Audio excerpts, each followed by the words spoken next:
Outro, quero te ouvir também a respeito desses influenciadores sendo convocados para um ataque ao Banco Central. É muito grave isso no nosso país, né? A importância do Banco Central, da independência do Banco Central e esses ataques. Como é que você analisa essa atuação em rede social e se isso tem algum efeito mesmo? Antes de mais nada, bom dia para o Teco, feliz ano novo para ti também. Fabiola, o Banco Master criou seu gabinete do ódio despejando dinheiro em influenciadores pagos. Isso é um gabinete do ódio, né? Você vai pegar o gabinete do ódio que ficou conhecido durante o governo do Jair Bolsonaro, que operou dentro do Palácio do Planalto. Isso aqui é uma versão do gabinete do ódio. Não tenha dúvida nenhuma. É o quê? É a utilização de influenciadores. No caso ainda do Bolsonaro, você tinha influenciador que era gratuito. Aqui é bancando dinheiro, com dinheiro pagando para a difamação de órgãos que tem uma função prioritária, uma função primordial de ajudar a regular e fiscalizar o mercado para evitar coisas como a comédia que foi o Banco Master. Então, você está tendo ataques sobre o quê? Sobre o Banco Central, sobre outros órgãos, sobre os jornalistas. Ou seja, tem gente que bancou, que pagou para que influenciadores contassem mentira, difamassem pessoas que estão envolvidas nesse caso de fiscalização. Isso é crime. Isso dá cadeia. Confirmada essa história, essas pessoas têm que ser presas. Né, todos os envolvidos nisso precisam ser presos. Isso não é brincadeira, porque sim, Fabiola, isso causa um impacto. Mas era conta de fofoca. Estamos falando de contas, dei uma olhada, são contas com um grande potencial de replicar aquela informação. E aí tem um ponto interessante, quando a conta no Instagram, em rede social, no TikTok, ela é leve, ela trata as coisas com brincadeira, ela tem um poder ainda maior de fazer com que a determinada informação atinja o seu alvo, atinja a sociedade, que começa a difundir aquilo como se fosse algo engraçado. Só que você está falando de diretores, está falando de atores fundamentais no processo que acabam sendo difamados em cima de mentira e mentira paga. Repito, isso é crime. Isso é crime. E eu concordo totalmente com o Teco. Como sempre falo aqui, se a delação do Mauro Cid atingiu Bolsonaro e generais, derrubou Bolsonaro e generais, a delação do Banco Master, se feita direitinho, se o Vorcaro começa a piar e cantar alto, você derruba parte do sistema. Aí cai gente do Legislativo, cai gente do Executivo, cai gente do Judiciário.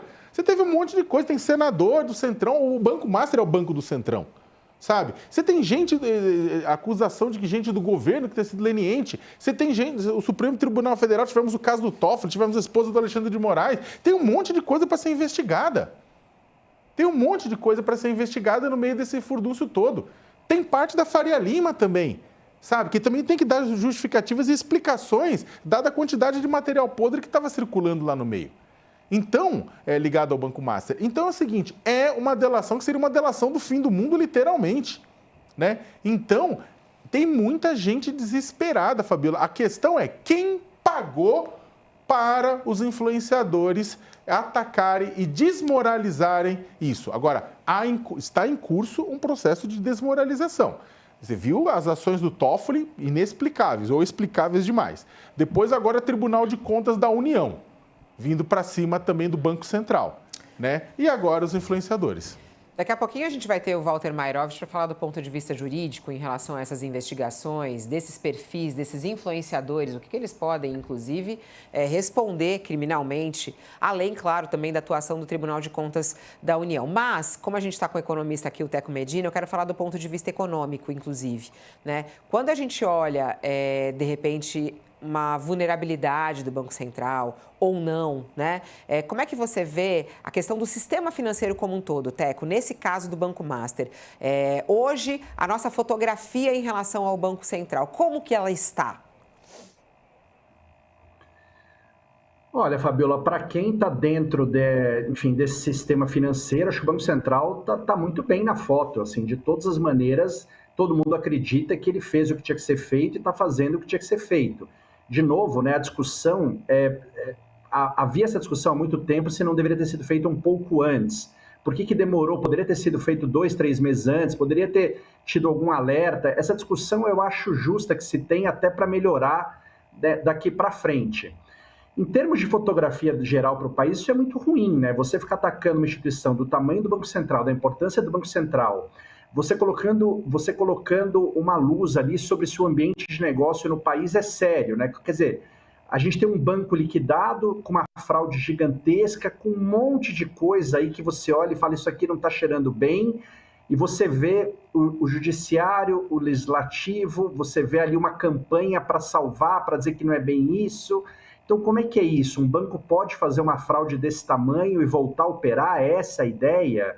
Ou a ideia é de que quando tem um problema que atinge gente que é muito importante aí no sistema, isso aí não pode ser divulgado, não pode ser apurado? Isso é uma mancha para o país, para quem quer fazer negócio com o país, para quem quer trabalhar no Brasil e com o Brasil, né? É por isso que também, sobre essa outra ótica, é importante que as instituições, que outras instituições, algumas como têm sido feitas, né? Febraban, os bancos têm defendido o papel do Banco Central. É importante defender o Banco Central, primeiro porque ele está certo nessa história. Depois porque é importante para o país que fique claro que tem regra do jogo, que tem gente que fiscaliza e quando alguma coisa está errado, quem fez alguma coisa errada, de certa maneira, é punido, né? Porque senão isso aqui vira uma terra sem lei, vira um grande bang-bang, um grande faroeste, que é o que está parecendo que o TCU, nessa última semana, tem tentado transformar um grande faroeste, onde não há regra, onde quem atira primeiro atira, quem morreu não morreu, quem caiu não caiu, a gente vai dar um jeito de manter esse filme rodando. Então é muito ruim para todo mundo, de todas as maneiras, essa história está ficando, ela já é ruim desde antes do Banco Master ser liquidado, mas ela está ficando cada dia pior, né? E isso traz essa insegurança econômica e jurídica, e é nesse ponto que eu quero, inclusive, falar agora. Vou levantar aqui para falar com ele, receber o nosso professor Walter Mairovich. Vai estar todo mundo em casa aqui, ó. Eles dois que são colunistas da CBN também. Olá, professor Mairovich, bom dia. Fabiola, bom dia. Sakamoto, Teco, tudo bem? Ouvintes, bom dia. Professor Mairovich, vamos ser direto e claro, o Tribunal de Contas da União, o TCU, pode se meter nessa história? Tem poder de investigar o Banco Central? Como é que o senhor está vendo aí essa interferência do Tribunal de Contas da União?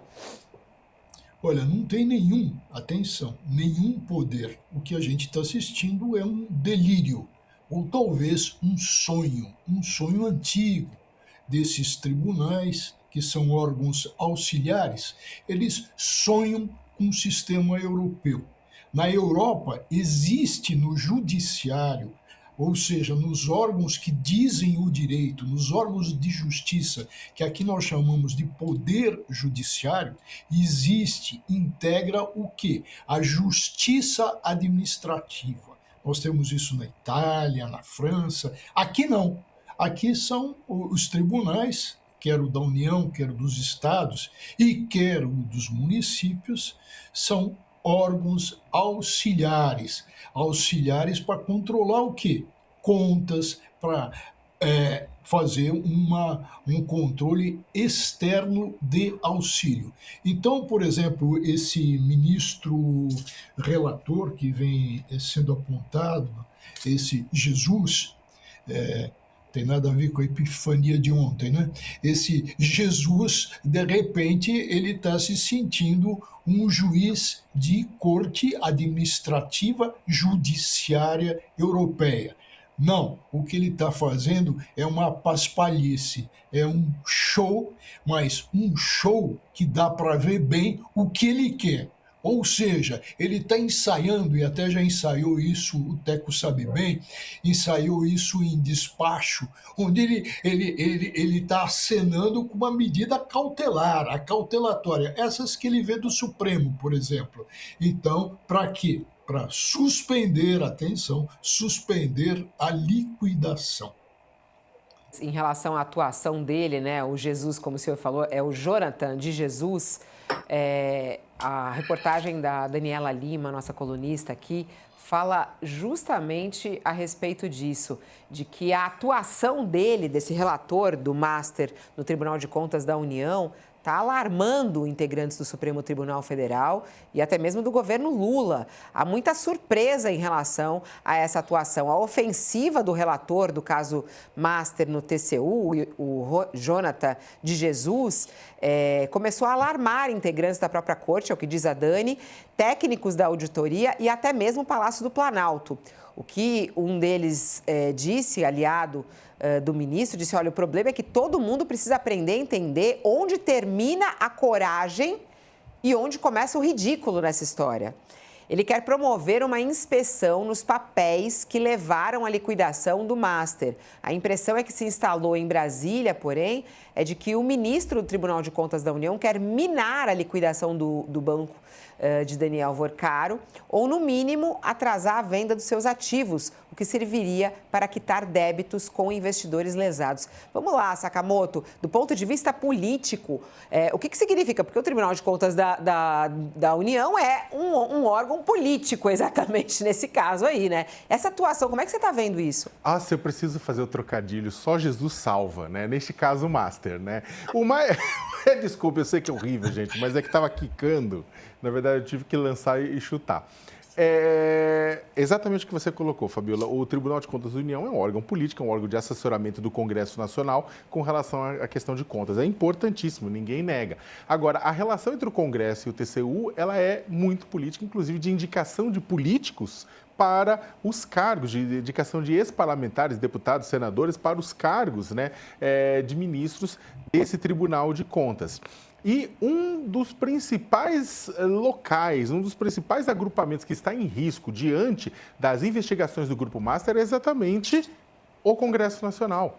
A gente tem, como eu comentei há pouco, o Banco Master era o Banco do Centrão. Havia uma relação muito forte, com nomes fortíssimos do Centrão ligado ao Master. Você tem o próprio senador Ciro Nogueira, que foi uma pessoa fundamental na defesa do Banco Master no Congresso Nacional e na tentativa de venda do Banco Master para o Banco de Brasília, empurrando, né, papel podre e tentando esconder outros acordos podres que tinham sido realizados entre as duas instituições através dessa venda. Não só governadores, um monte de gente, mas você tem a classe política de olho e morrendo de medo. Não só política, né? A própria justiça, a gente tem visto gente também envolvida no meio desse processo todo, indicando envolvimento aqui e ali. Então, o que acontece? Primeiro, a gente viu ações extremamente questionáveis, para dizer o mínimo, do ministro Dias Toffoli contra o Master. Há toda a discussão e precisa ser discutido, ele precisa prestar contas, precisa dizer o que acontece, precisa aprovar código de ética no envolvimento da esposa do ministro Alexandre de Moraes, que tinha um contrato multimilionário com o Master e depois eventuais ações de lobby. Isso aí precisa ser deixado claro, mas é que na proporção, vocês não têm ideia do que foi a ação do Dias Toffoli. O Toffoli agiu de uma forma que todo mundo, na corte, inclusive no Supremo, falou, gente, para. Sabe, ele foi muito além. Ele agiu, de fato, para tentar acabar criando problemas para o curso, né, do que a gente viu. Então, agora isso foi substituído, sai o STF, entra o TCU, né, com o Jonathan de Jesus. Né, e essa possibilidade que ele deu, inclusive, de suspender, dar uma cautelar para impedir a venda de bens do Master, de patrimônio do Master, que poderia ser usado, que deve ser usado para bancar os prejuízos deixados para investidores que não foram cobertos pelo Fundo Garantidor de Crédito, dos 250 pila. Né? Vamos lembrar que hoje tem uma matéria importantíssima da Natália Portinari, da Amanda Rossi, do Pedro Canário, aqui no UOL, que a gente comentou sobre ela, falando do quê? Falando das mansões, dos bens, de todo o produto de superluxo que foi amealhado pelo Daniel Worcaro, em nome dele, ou de empresas relacionadas a ele, da qual ele tem usufruto e é beneficiário, né, nesse processo que o Master já estava podre e caindo de velho. E aí, como eu comentei, do pessoal que seria beneficiado com venda de patrimônio e tudo isso mais, é o próprio os fundos de pensão de trabalhadores, servidores públicos do Rio de Janeiro, do Amapá, de São Roque, de uma série de lugares, que ficaram a ver navios. No Rio de Janeiro foram 1 bilhão, no Amapá 400 milhões, que compraram papel podre do Master. Então, o que acontece? Tudo isso atrapalha não apenas o desenrolar da história, desenrolar da investigação, atrapalha a tentar garantir, reduzir o prejuízo de quem se lascou acreditando no Master, mas protege muito político, protege a classe política que está morrendo de medo do que pode vir a seguir.